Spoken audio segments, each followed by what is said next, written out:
Good evening. Tonight, a musical surprise as the Beatles topple. Further details in today's developments in the Mrs. Mackay murder trial. The final and tragic conclusion to the case of the missing Enfield children.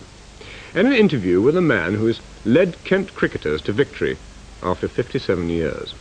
But first, hear this.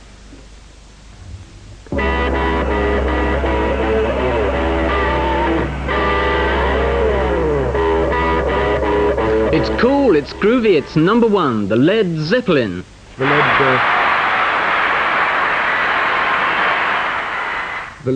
what?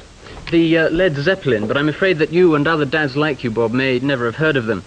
But this British group has made musical history today. Readers of the Melody Maker have voted them the top world group. The significance is that the Beatles have held this title for 8 years. But now, the Beatles are out.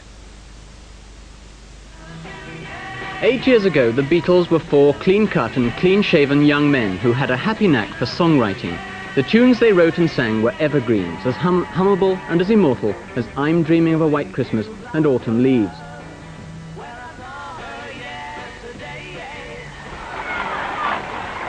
But a new generation was growing up, a generation to whom Bing Crosby and the Ink Spots meant nothing, a generation that demanded a new kind of music, music like the music of the Led Zeppelin.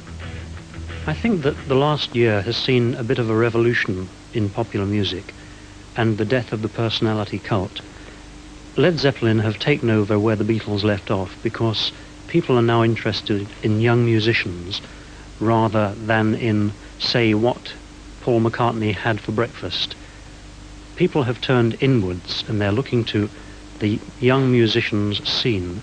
Led Zeppelin are good musicians and people are voting for them rather than for an image as they used to years ago. The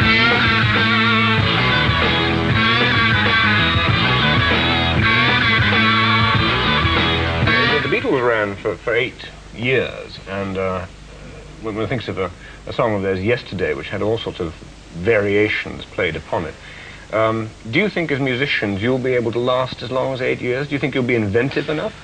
You know, the old thing about being able to whistle a tune, being able to hum the tune as you go away, I don't think I could hum any of your stuff.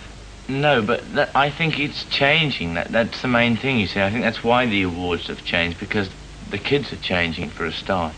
And so is the music changing. And I think, well, there's already a single out of Whole Lot of Love, an orchestra playing it, which is quite interesting, really. The flute plays what the lead vocal would do. So you're saying that your fans don't necessarily want to whistle the tunes, to hum the tune, but they're much more sophisticated than, you know, my generation. I think so. Well, not in that sense. I think these days that let's say the public, you know, it's not just say the kids, because we've had sort of all sorts of people at concerts, you know.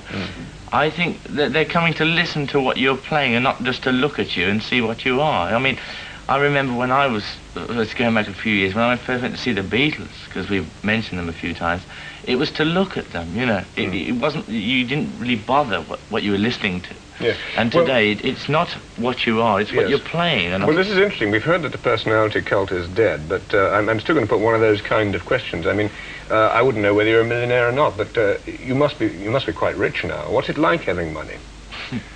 Well, John's laughing because I think I must spend a good £5 a week, and that's in goat and chicken food. This is keeping your goats, yes, right, yeah. In Kidderminster. Yeah. But having paid for the goat bill, you've got a little bit left over, have you? Oh, a few shillings and groats and so.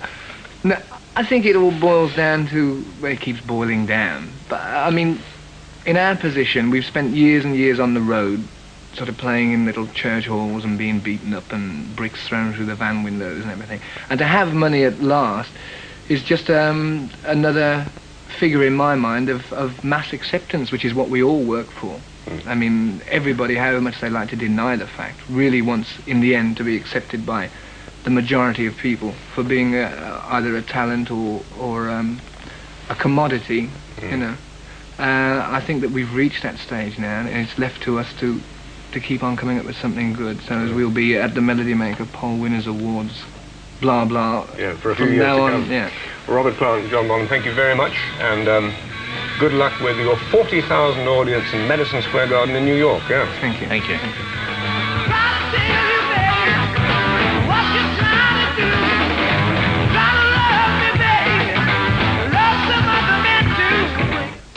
Led Zeppelin voted by the fans the world's number one group, and first time actually on British television.